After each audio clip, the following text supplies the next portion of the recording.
If you're new with us, we have an ongoing study of the Old Testament books. Often I'll pause from our regular study and take an Old Testament book and give a 30,000-foot level view in summary, an overview coupled with a chosen story in the book to apply to our lives. Today, we're going to be looking at Esther. This is the last of our historical books in the Old Testament. So you've got 39 books in the Old Testament. First 5 are called the what? Law or Torah, and that's, say it with me, Genesis, Exodus, Leviticus. Okay, let's do that again. Ready? Genesis. Okay, following those 5 books, we have 12 historical books. 12 historical books: Joshua, Judges, Ruth, 1st and 2nd Samuel, 1st and 2nd Kings, 1st and 2nd Chronicles, Ezra, Nehemiah, and Esther. And so those 12 books form for us the historical story of what took place for the nation of Israel from the time it left Egypt all the way until it was settled in the Promised Land, and then what took place. And we'll see that a little bit today. So that's where we're at. Our book, as I mentioned, is the last of this section. It is combined with the other two, Ezra and Nehemiah in the Hebrew Bible. It is combined with those 2 other books. And Esther comes as it were. Now, I've given you notes, and some of you have seen all of the stuff that we're going to try to get through. So if you'll take your notes, all right? And by the way, let me just ask this question. How many of you like the fact, be honest, how many of you like the fact that we put holes in some of your notes? I mean, in other words, how many of you put them in a notebook? Put your hand up. I'm trying to figure out if we're going to do it. Okay, all right. So there's about 15 or 20 of you. All right. So we will keep doing that for your benefit, all right? But this, what you have in your hand, is the survey of what we're going to be looking at. And Brody in the back, who's doing all the slides, I told him, I said, God bless you. I hope you can keep up with what we're going to be doing today, because there's a lot of things that have to go through this. To summarize this aspect, so hold on to this, to summarize this, Esther in a single phrase is, God delivers his people providentially to fulfill his purpose. Now, you need to understand that nowhere in the book of Esther, and you won't find it, nowhere is the name of God mentioned. You won't find it. You won't see the word Lord, or you won't see the word God in it. And so many people have said, well, that's because it shouldn't have been in the Bible. I want you to hold on to it a second. Because God is all the way through every single one of these 10 chapters. You just have to see and watch and understand how he presents. Not to worry. Not to worry. Oh, I see. Robin has her. All right. That's just wonderful. Yeah, may God give us 15 more. All right. So some of you take in obedience on that one. All right. All right, so if you'll take this, and we're going to kind of go through this, look at the central message for the book of Esther. God's sovereign call demands our courage. Now, that's the overall view that I want you to see on this one. But I want you to get the fact that even though God's name is not written into the text, I read all kinds of individuals that said, well, there's an acrostic in it, and you can see it and all that. If you can't see the hand of God secretly in this book, then I really caution you in your study of the Word of God, because God is all over this book, and you'll see it, and I'll as we bring this out. But as you've got your notes here, the key passage is chapter 4 and verse 14. And I just want to read this to you, because you have seen this. For if you remain completely silent at this time, this is Mordecai talking to Esther. She is the queen at this time. Relief and deliverance, note this, relief and deliverance will arise for the Jews from another place. That was the confidence that Mordecai had of Esther and God's work in her life. But note this, but you and your father's house will perish. What? What he is saying is this: if you don't stand up at this time, your house will perish. Now, by the way, did you know that Esther was an orphan? She was an orphan. And Mordecai was her cousin. And Mordecai, as her cousin, took him. She was about 15 years older than her. And he took her in as his daughter because her mother and father died. And yet he is saying this to her when she becomes queen. And we'll go through the whole story. Now, note what he says here. But you and your father's house will perish. Yet, who knows whether you have come to the kingdom for such a time as this? Now, let me just pause here and say this to you. Listen carefully. Don't miss what I'm going to say right now. Every moment of your life, is designed and designated by God to glorify His name. Every one of them. It's not just when you feel real holy when you're having your devotions. Every moment of your life is designated by God for His glory, for your good. And no matter what transpires and no matter what happens, God is God. So let's go through this, and you can read. And for time's sake, I will not go through all of the notes there. You can read through the summary there. That'll give you an understanding of what will take place in the book, this book. The writer, by the way, is unknown. Nobody signs their name at the end of this. Most people think it's Mordecai. Some think it was Ezra. So the dates of Esther you can find there. The themes I want to kind of go through with you. These are the themes that you'll find through the book of Esther. The Lord is near even when He is silent. Are there times in your life where you've noticed the fact that God is just silent? You pray to Him, you call out to Him, and it's just silent. There are times when that occurs. But I want you to remember, just because He may seem silent to you, He is not absent from you. Courage is demanded from God's people in difficult times. You're going through a difficult time. You're going through a trial. You're going through a time where God calls you into it. Remember this: courage is demanded at that time. For you young people who are growing up, you're in high school or you're getting into high school, there are going to come times, listen to me, there are going to come times where courage is going to be demanded of you to stand up for Jesus Christ. Now, you can flake away. This is too hard. If they know that I'm a Christian, it's going to be difficult. You can flake away.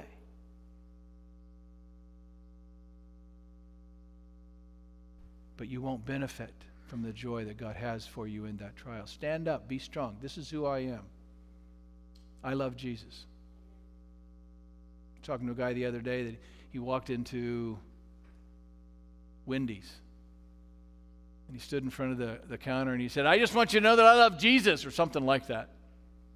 You know, every one of these numbers. But if you know the guy, I mean, you can understand it, okay? And one of the cooks turned around and said, "I know him." Not talking about the guy, but about Jesus. And he said, "Well, he's just about to have a revival there, right there in Wendy's." I said, "Well, you got to have a revival when you go to Wendy's." Just kidding. All right. Number 3, God is greater than obvious and overt evil. Please underline that. God is greater than obvious and overt evil, and He will overcome it. That's a theme all the way through this book. Last one, God's people obey in faith even when there is nothing to rely on. When I say nothing to rely on, they have no help outside of God. And they still obey in faith. And we'll see that. There's some quotes there from ESV, Haley, in Morgan. You can read through those. Turn and open up the book. The pamphlet I've given you, and you'll see there in the middle, you'll see interesting facts that you can look at and understand and learn. The Persian Empire. Now, I just need you to understand this. The Persian Empire was huge. In fact, look right under the map. I've included this. The Persian Empire at this time included Greece, Israel, Turkey, Iran, Syria, Jordan, Egypt, Saudi Arabia, Iraq, Kuwait, Afghanistan, Pakistan, Libya, and that's not all of them. We're talking about 50 million people, do you understand, that are in the Persian Empire at this time. And then there is a timeline there for you to look at. The temple was rebuilt, and we'll get into this in just a moment. You'll have and I'll show you that, but there's a detailed outline as far as the book is concerned. And then you'll have a simple outline, and you can write these two words in that. The first one is in chapters 1 to 3.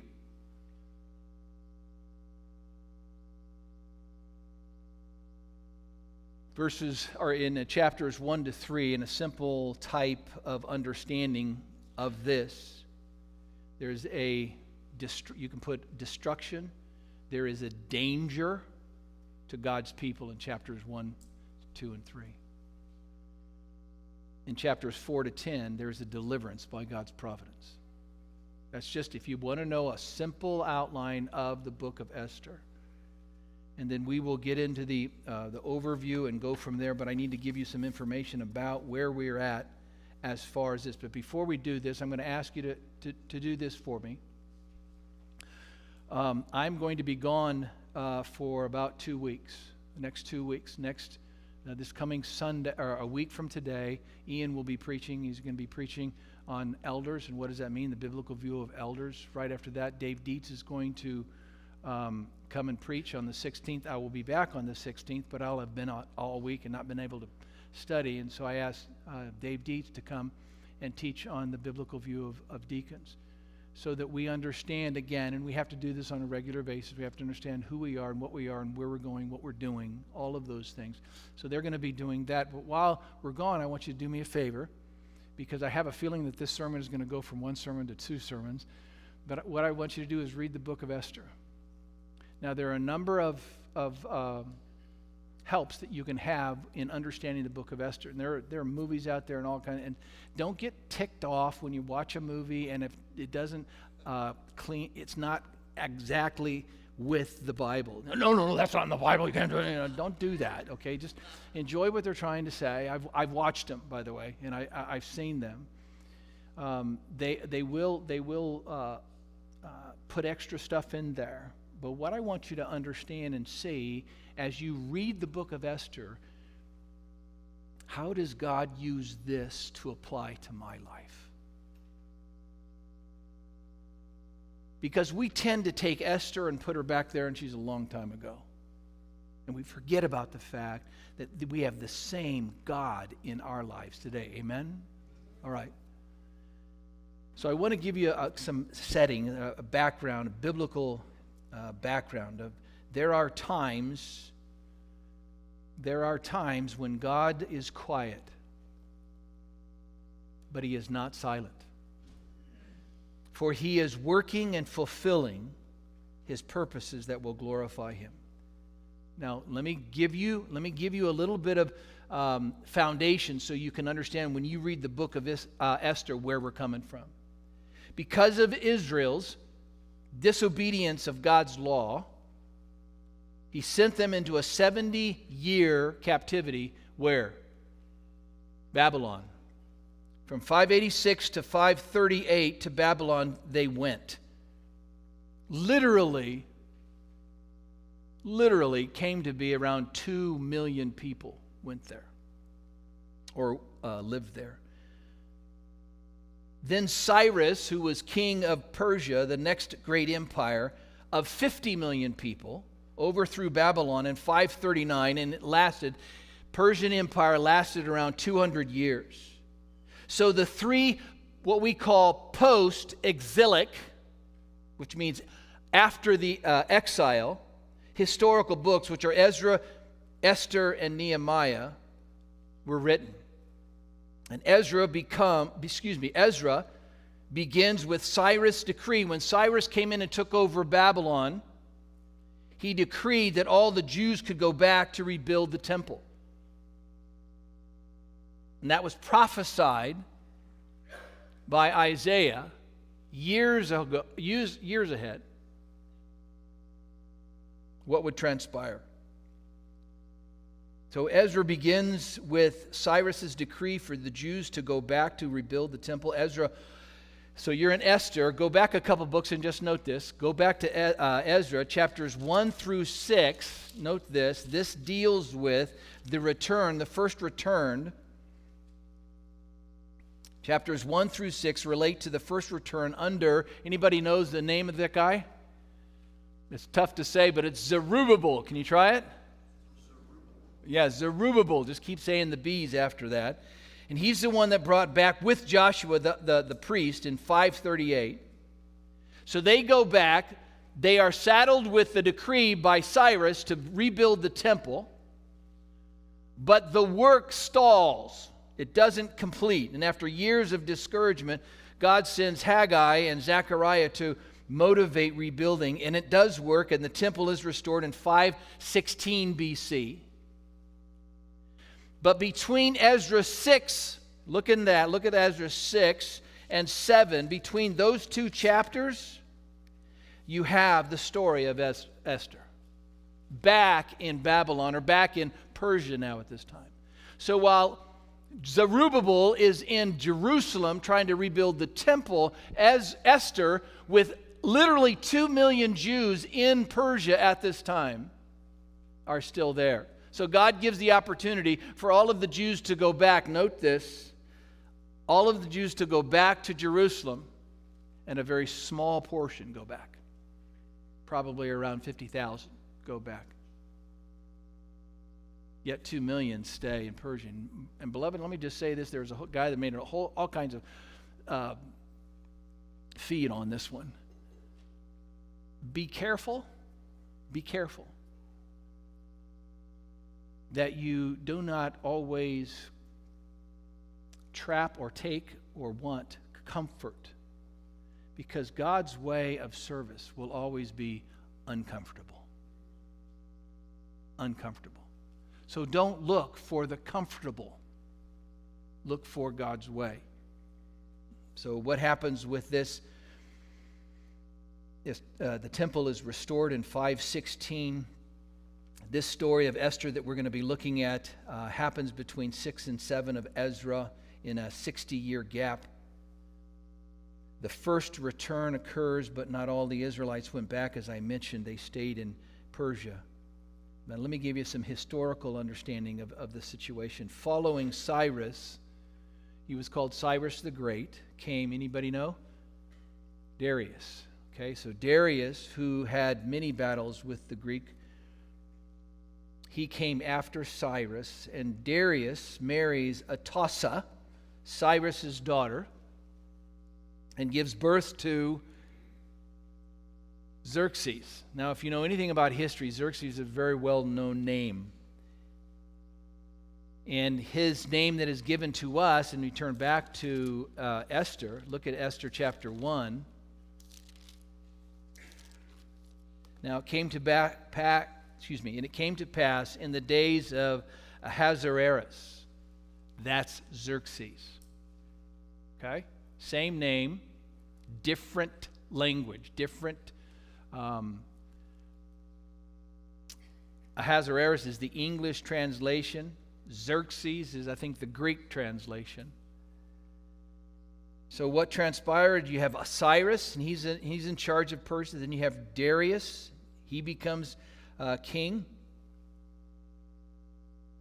And they have a son. Darius, as I mentioned, marries Atossa. She has a son, Xerxes. So Darius passes, and his son, Xerxes, or Ahasuerus, in 486, took the throne, also having war with the Greeks. He reigns from 486 to 465. He is 32 at this time. He's tall. He's handsome, according to Herodotus, the historian. He puts down revolts in Egypt and Babylon and secures the kingdom by 483 BC. Xerxes disposes Vashti in 483, and you'll find that in the first chapter, and we'll go through that, and goes off to conquer the Greeks in 481. So what transpires in chapter 1 of Esther occurs, Xerxes or Ahasuerus gets upset with what took place with Vashti. He goes off and says, I want to go to war. Bad relationship, I want to go to war, all right? So he goes to war and he wins the battles. You've heard of some of these battles that I will mention. He was victorious in Thermopylae. Have you ever heard of that battle with the Greeks? But he lost in Salamis in 480. And he also lost another battle that he went home to. So he returns to Persia, discouraged. And because of that, you have chapter 2 of Esther. So his servants say, hey, the king is upset, he's mad, he didn't win, let's get him a wife. That's literally what transpires.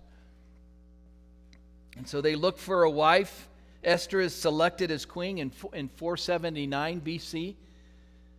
And this is when the story of Esther occurs between the times of 489 or 483 and 473 BC.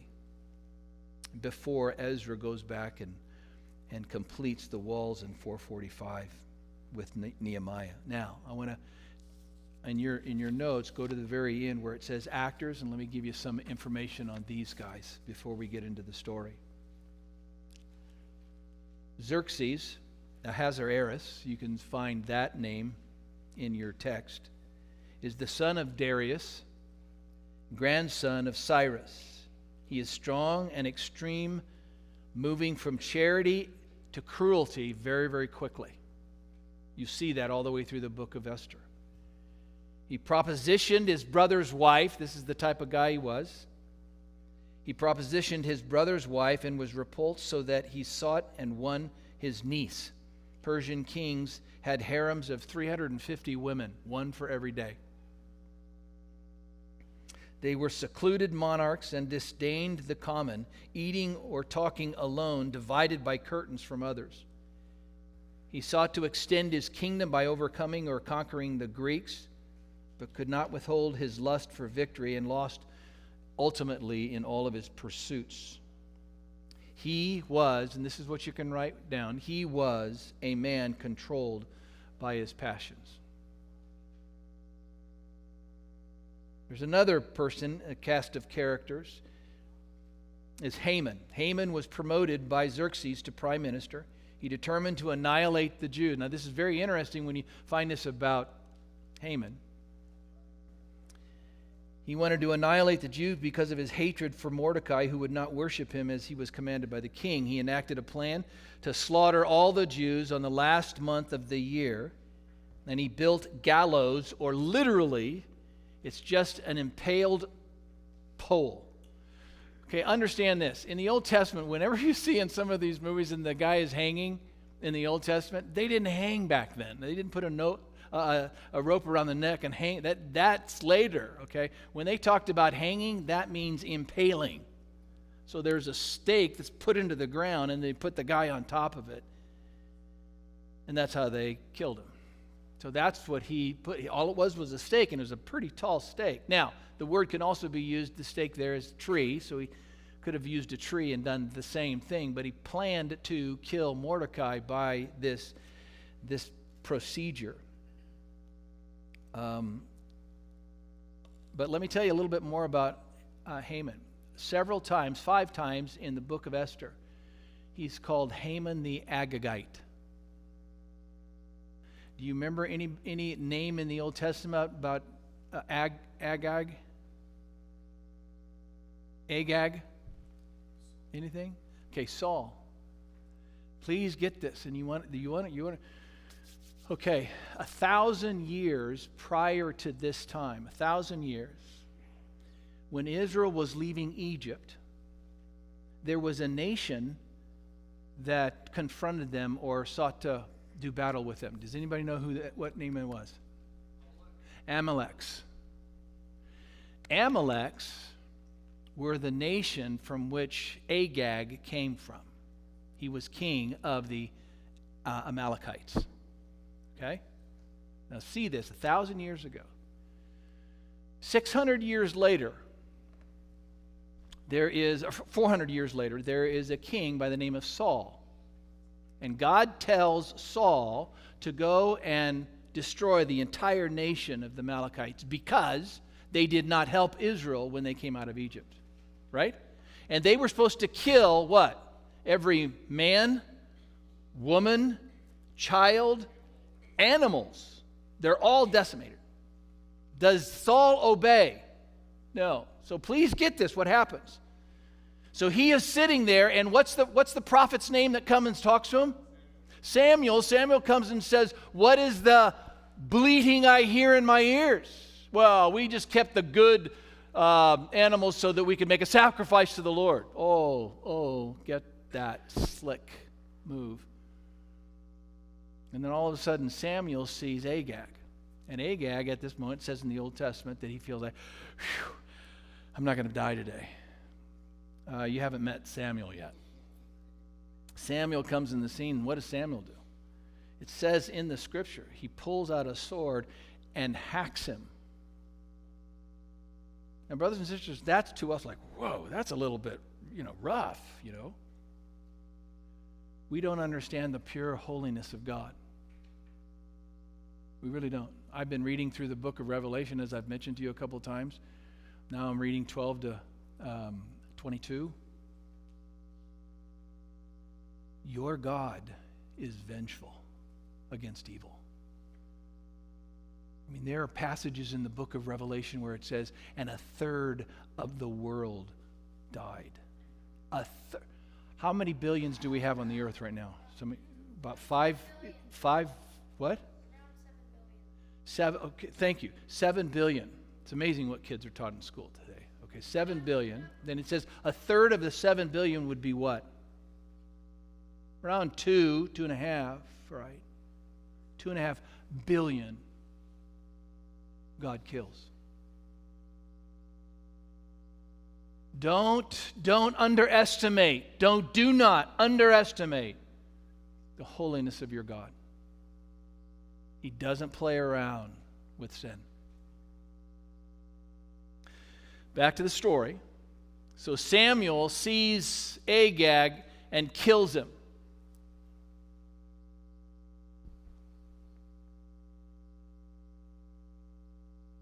It says that Haman was an Agagite. So that means he is somehow linked with Agag. Now you think of Haman. He's in Persia. He knows Malachi is a Jew. He knows that Israel fought against the Amalekites, which he is from. That his direct ancestor was hacked to death by a Jew. Note this. Mordecai, he was a Jew. What tribe? Benjamin. Saul was from what tribe? See that? So here is Haman looking at Malachi, and he's saying, I hate this person because his forefathers killed my forefathers. So he wants him dead. And so he plots and goes through all this. So this Haman guy is a ruthless, evil, despicable individual. What he wants to do. Because he hates Mordecai so badly, he wants to literally destroy 2 million people. In fact, more than that, even he says to the king, I want to destroy all the ones, I want all the Jews, not only here in Persia, but also in Jerusalem. So if Haman had his way, what would have happened to all of the Jews? All dead. All dead. So that's the story of Esther. That's Haman. Let's go to Mordecai. He was cousin to Esther, adopted her. He was a high officer in the government, as shown as he's sitting in the gate. He learned of a plot to kill the king, and he made it known to the authorities and was eventually rewarded. He became prime minister in Haman's place. He is most likely, as I wrote here, he's most likely the author of this book. Esther, then, is the woman of the story that this whole story is about her. Her Hebrew name is Hadassah, which means myrtle. Her parents died when she was young. She was adopted. She was courageous, beautiful, and loyal. She had taken and put into preparation. She was taken and put in preparation for either becoming a wife or a concubine of the king. By God's design, she found favor in the eyes of the immoral, proud, uncontrollable king. And she was his wife. There is no children that have ever been mentioned, both in history or in the Bible. That's what occurred with those characters. Now, you've got your paper here, and I want to go to see where it says on the inside. By the way, look in the back. Look at the very back of the page. Questions for reflection. After you read through the book of Esther, answer these questions. It will be good for you as a study. But I want you to look at the chronological order of the books.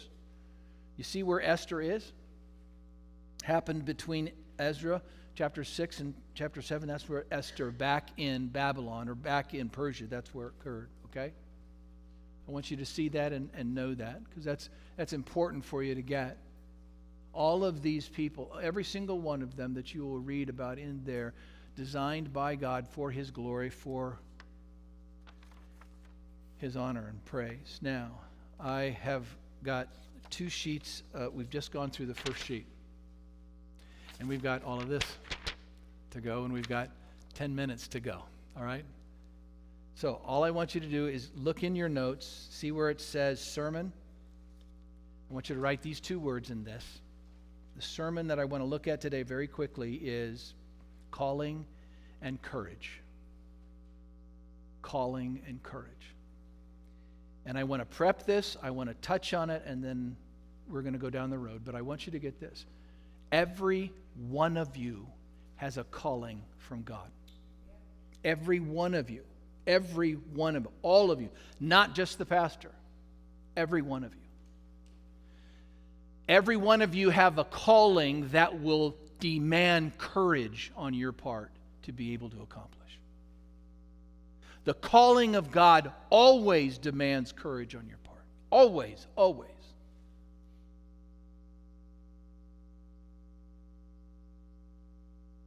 If you know God's calling, be faithful to it. If you're learning God's calling, some of you in high school and college, young adults, you're not quite sure, what has God called me to? Husbands, listen carefully. God's calling to you is to love your wife as Christ loved the church. Wives, God's calling to you is to submit and revere your husband as the church does to Christ. Children, your calling while you're at home with your parents is to obey and honor them. That's your calling. And all of God's parents said, okay, even the twins, all right? All right?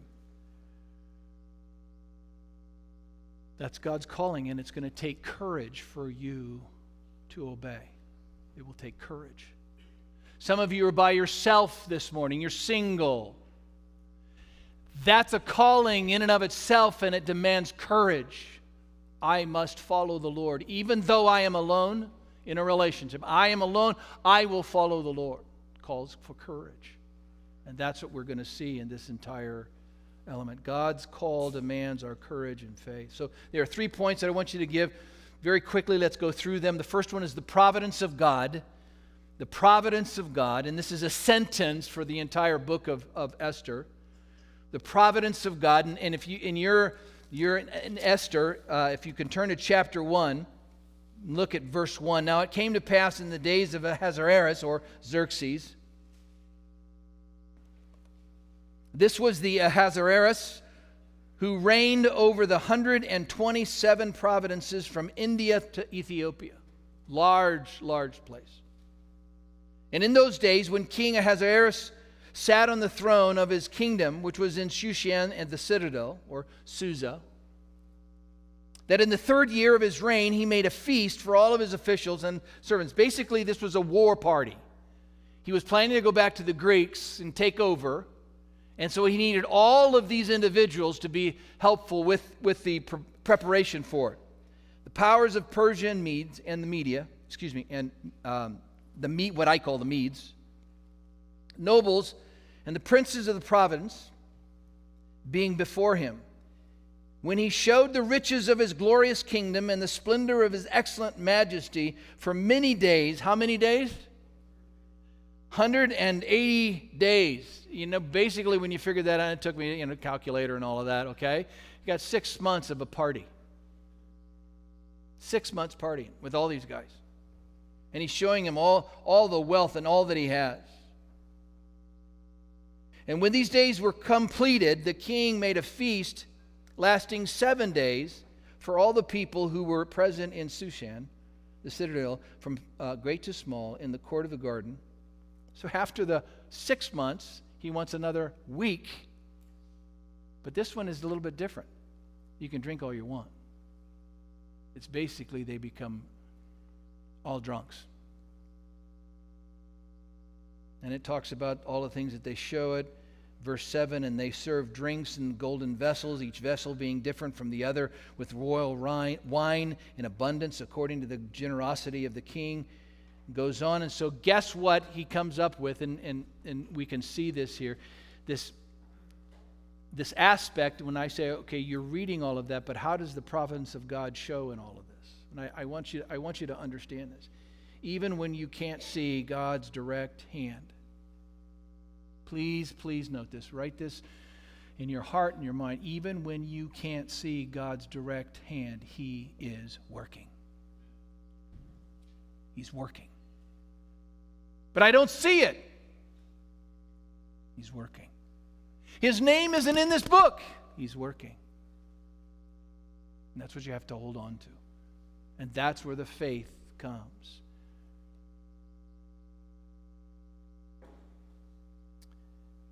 Let me just go through this quickly. The providence of God shows up in the following happenings.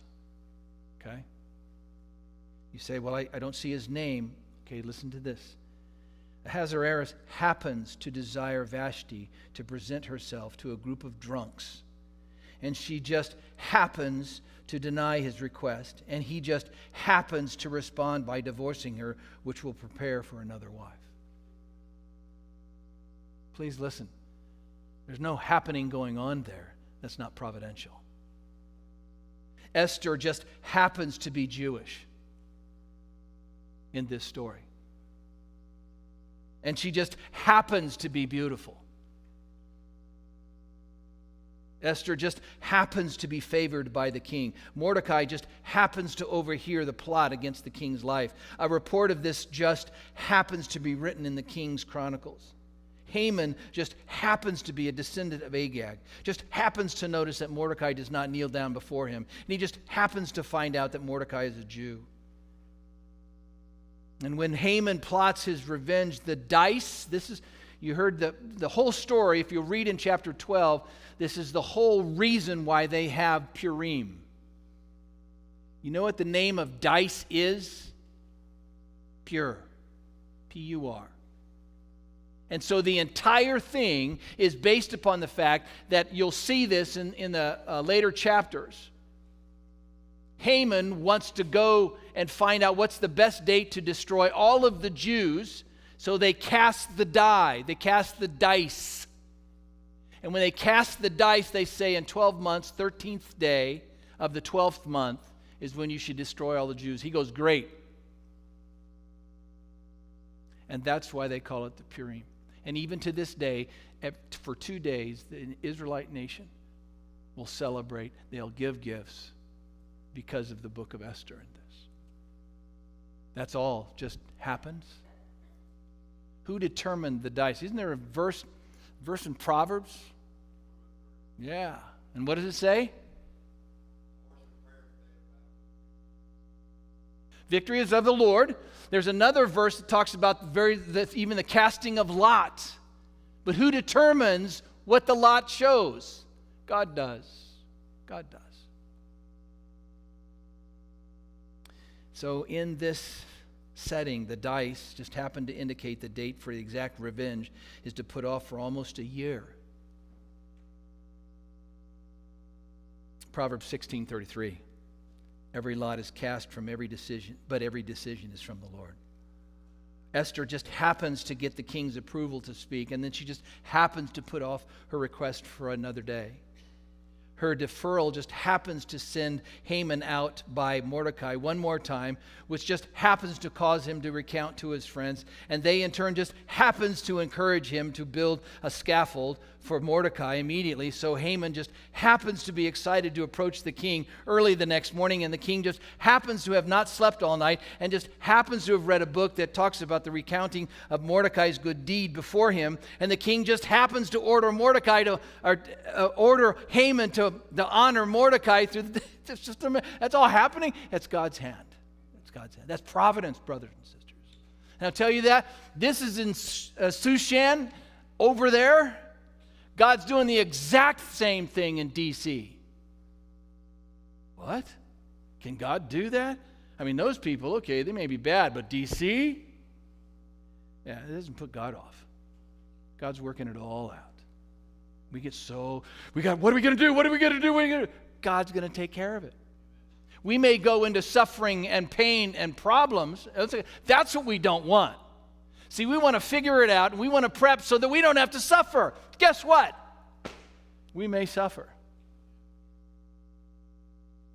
But if we suffer, God walks the path with us. And I'd rather suffer and walk with Jesus than to not suffer and not walk with Jesus. Amen? Okay. So that's providence of God. You'll see it all the way through the book. I had a whole page more of all of those. And I had to cut them off because it didn't fit on 2 pages. All right. So the second thing, all right, providence of God. Second thing, supports the people of God. It supports the people of God, and you'll find that in chapter 2, verses 1 to 9. And we're going to go through this story the next time we get together. But in Esther chapter 2, verse 9, now the young woman pleased the king, and she obtained his favor, so he readily gave beauty preparations. Excuse me, that's not the king. That's the head of the eunuchs. She obtained his favor, so he readily gave beauty preparations to her, besides her allowance. And he moved her and her maidservants to the best place in the house. We'll not see that in chapter 2 and verse 9. This is Hegai. It's his name. And he's the one in charge of all of the ladies. So and I can't get into the story as much, but what transpires is they go out and they have a beauty contest for all the women. They want the most beautiful woman for the king. And this guy's in charge of it, and he sees Esther and says, for whatever reason, she has favor with me. She is a Jew who follows after the Lord God Almighty. So God is overseeing a very difficult situation. Now just think about this. What does the scriptures say to a Jew? Is she supposed to marry a Gentile? No. Whoa. So you just think about the struggles that she's having, the difficulties that she's going through. But in all of this, the providence of God is supporting the people of God for such a time as this. God indirectly, here's an application for you, God indirectly and directly orchestrates your life. I just want you to hold on to that. God indirectly and directly orchestrates your life. When I married Maria, I remember thinking, I wonder if we'll have kids. I wonder how many kids we will have. I wanted 10. She said 4, and we ended up with 6, okay? Who knew every single child that we would have? God, before the foundation of the world. He knows who you are going to link up with. He knows your whole life. He orchestrates it. Marty sent me a week ago, and I've kept it on my phone, and I don't have my phone, so I can't say it right, but Marty sent me a little passage, and I've sent it to all the elders, and they all laughed, and had to do with God has planned your life. When God planned your life, He incorporated your stupidity. I love that. I love that. Why? That gives me a lot of peace. Right? It gives me a lot of peace. Because we don't make all the right decisions, do we? We make mistakes. We sin. We do wrong things. God is still our God. He's willingly, patiently going through our difficulties. He calls us to repentance. But His love for us is never questioned.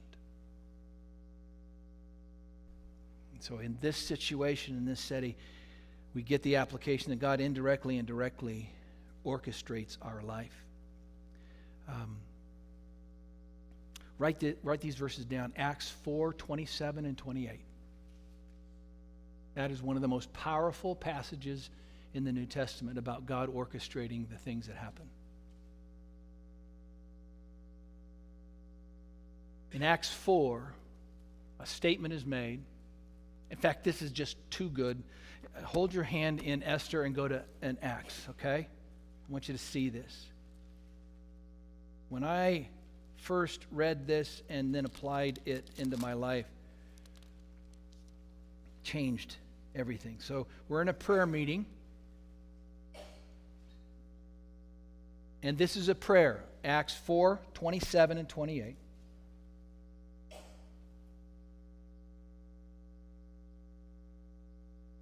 And they are raising their voice to God according to verse 24. And in verse 27 they say this. Now listen. For truly against your holy servant Jesus, whom you anointed, both Herod, who's Herod? He's the king at that time. Pontius Pilate is the Roman governor. With the Gentiles, that's 3, and the people of Israel. Now pause before you go any further. Eyes up here. Don't read any further. Greg, up here. Greg, come on. Okay, I got to watch Greg. Because see, I asked him to look up here, and he's still looking down here. Okay, I don't want you to look at verse 28 yet. Because he says those 4 people, all of those people, let me ask you a question. Did they make willful choices to do what they wanted to do? Was it on them? Did anybody tell Pilate what he was supposed to do? No. How about Herod? No. What about the people of Israel? No. What about the Gentiles, the Romans? No. They all made their own personal choices. Right? Look at verse 28 now. To do whatever your hand and your purpose determined beforehand to be done. Now you swaddle in that. That's a really interesting use of that word. But you dig into that and think about that. They are making the case and saying all of these people made their own choices, but in the end what you found is that they did what God wanted them to do. And that meant killing of Jesus. What? That is the greatest sin that has ever been provocated by man. The killing of an innocent man, Son of God. And yet it says there, to do whatever your hand and your purpose determined before it be done. Wow. Sorry. Tone it down a little bit for the babies. Back to Esther. God orchestrates indirectly and directly your life. Esther needed help in the palace, and God gave her favor in the eyes of the one in charge of the women. God supported Esther in this way, and also worked with the king and also with Mordecai. So if God is supporting you,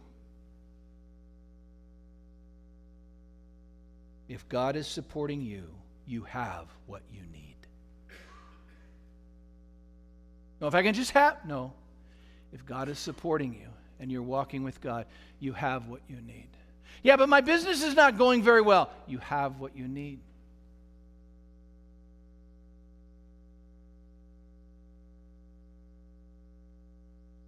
You have to remember that God is in control and draws things to His glory in your life that you may not like, but later on you look at it and go, that was good. I will make you a prophecy this morning.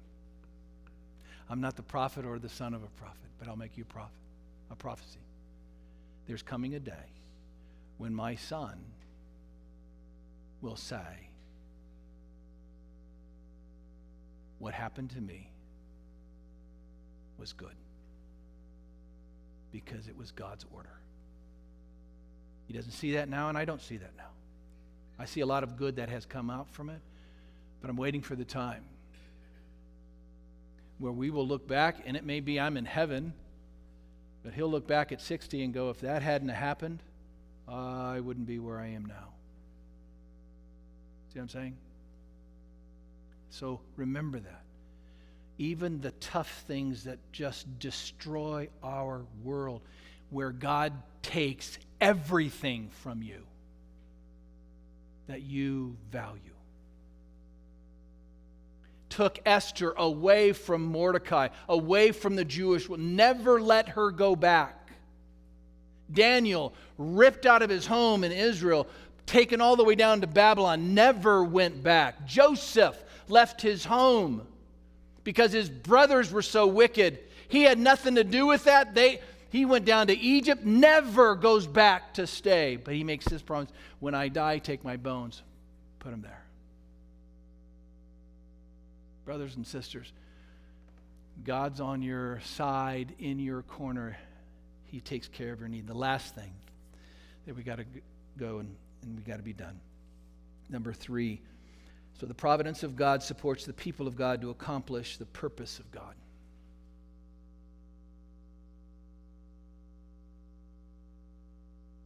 In Esther 8:3, it says, Now Esther spoke again to the king, fell down at his feet, and implored him with tears to counteract the evil of Haman the Agagite and the scheme which he had devised against the Jews.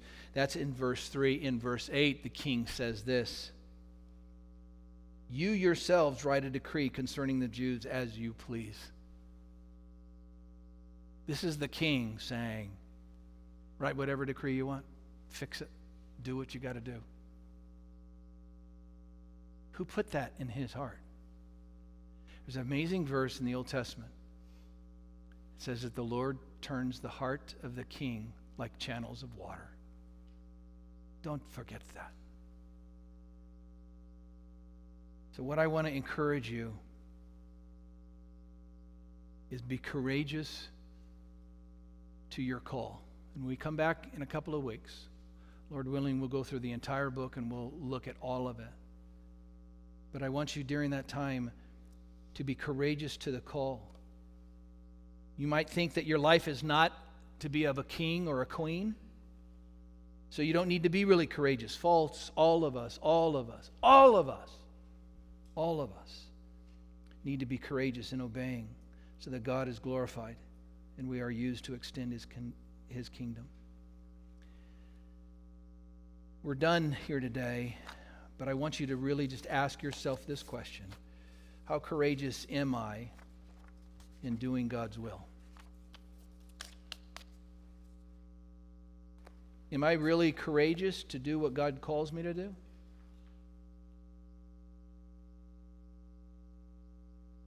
Or do I, as a person,